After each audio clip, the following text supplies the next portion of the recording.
এত সুন্দর গোলাপ ফুলটা যদি নিজের প্লেটে চলে আসে, হ্যাঁ সেটাই বলছি। কেকের আকারে যদি আমি শুধু গোলাপ ফুলই দেখতে পাই কেমন লাগে বলেন তো।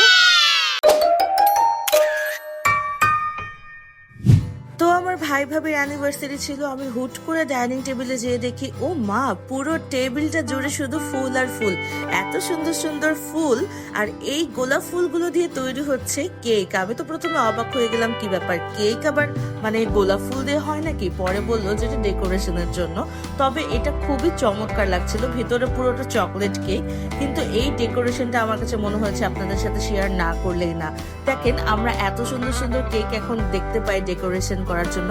আমার নিজেরই কেক ডেকোরেশন করা এবং কেক তৈরি করা অনেক পছন্দ, এবং আমি সেই ছোটবেলা থেকে কেক বানিয়ে আসছি। আসলে আমার কাছে খুবই ভালো লাগে কেক বানাতে। তবে এখন আমি কেক বানাই না অতটা, কারণ একেবারেই সময় পাই না। তবে এই ইচ্ছাটা পূরণ হয়ে যায়, কেননা আমার ঘরে সবসময় আমার ভাবি খুব মজার মজার কেক বানায়। ইনশাল্লাহ তার রেসিপিটা আপনাদের সাথে অবশ্যই শেয়ার করবো এক না এক সময়। তবে আমার কাছে ভালোই লাগে এই কেকগুলো। তো আজকের কেকটা দেখে আরো বেশি ভালো, কারণ আজকের কেকটা না একেবারে আমার মন মতো হয়েছে। সত্যি কথা, আমার গোলাপ ফুল এত বেশি পছন্দ, আর এই গোলাপ ফুলগুলো আমাদের ছাদে রয়েছে। জি, আপনারা একটু পরে কোয়েশ্চেন করবেন যে আপনাদের ছাদে আর কি কি আছে ভাই, এত কিছু। কোনো কিছুরই অভাব নেই ছাদে, আসলেই সবকিছু রয়েছে ছাদে। খুব কষ্ট করে এগুলো করা হয়েছে।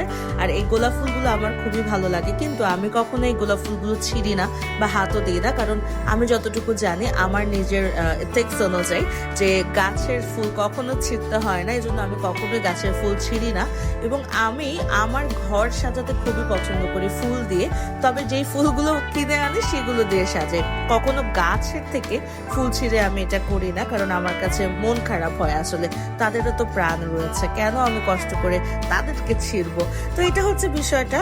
তো এত সুন্দর সুন্দর ফুল গাছ, এত সুন্দর ফুল রয়েছে, এগুলো দিয়ে আসলে অনেক কিছু করা যায়। মানে একটা ফুল দিয়ে যে আপনি শুধু ঘরই সাজাবেন বা কোনো কিছু সাজাবেন, বিষয়টা এরকম না। একটা ফুল দিয়ে আপনি অনেক কিছু তৈরি করতে পারেন। আর এই গোলাপ দিয়ে তো আপনি অনেক ধরনের রান্নাও করতে পারবেন, পোলাওতে আপনি অ্যাড করতে পারবেন। এছাড়া আরো অনেক রেসিপি আছে, আপনি আপনার ফেসে ইউজ করতে পারবেন। সো এটার অনেক বেনিফিট। আমার মনে হয় আপনাদের ঘরে যদি একটা গোলাপ গাছ থাকে এবং সেখানে যদি প্রতিনিয়ত সুন্দর সুন্দর গোলাপ ফুল ধরে, তাহলে আমার মনে হয় আপনি অনেক লাভবান। কারণ এটা দিয়ে আপনি রূপচর্চা করতে পারবেন, আপনি ঘর সাজাতে পারবেন, আপনার সকল ধরনের সৌন্দর্য বাড়বে, তার সাথে আপনার মন ভালো থাকবে এবং আপনার পরিবেশটাও খুব সুন্দর হবে পুরো ঘর বাড়ির।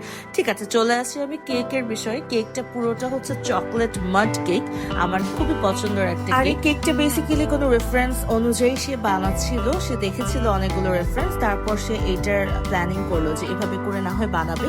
তো খুবই চমৎকার লাগছিল ওটা দেখতে। আরো অনেক রেসিপি রয়েছে, সেগুলো আপনাদের সাথে শেয়ার করব। তবে আমার কাছে মনে হয় এই কেকগুলো এখনকার সময় ঘরে ঘরে বেশিরভাগই বেকার তৈরি হয়ে গিয়েছে, সবাই খুব চমৎকার করে বেক করতে পারে।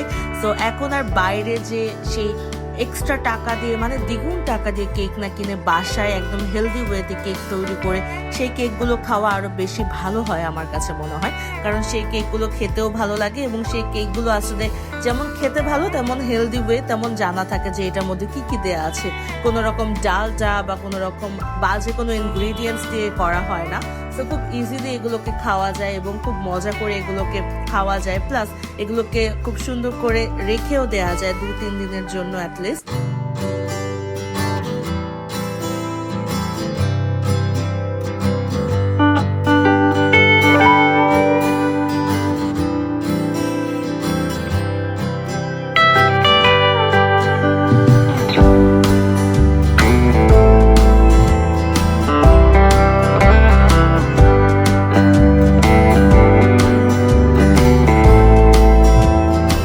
কেকটা এত সুন্দর ছিল যে আমার কাটতে ইচ্ছে করছিল না, তাই সাইড থেকে একটু কেটে আপনাদেরকে দেখাচ্ছি। কেকটা খুবই চকলেটে ছিল। বাই দ্য ওয়ে, আমার ইউটিউব চ্যানেলটা যারা এখনো সাবস্ক্রাইব করেনি, কষ্ট করে একটু সাবস্ক্রাইব করে রাখবেন। আপনাদের সাথে নতুন নতুন আরো অনেক ভিডিও শেয়ার করব এবং আপনাদের সাথেই থাকবো, আপনারাও আমার সাথে থাকবেন।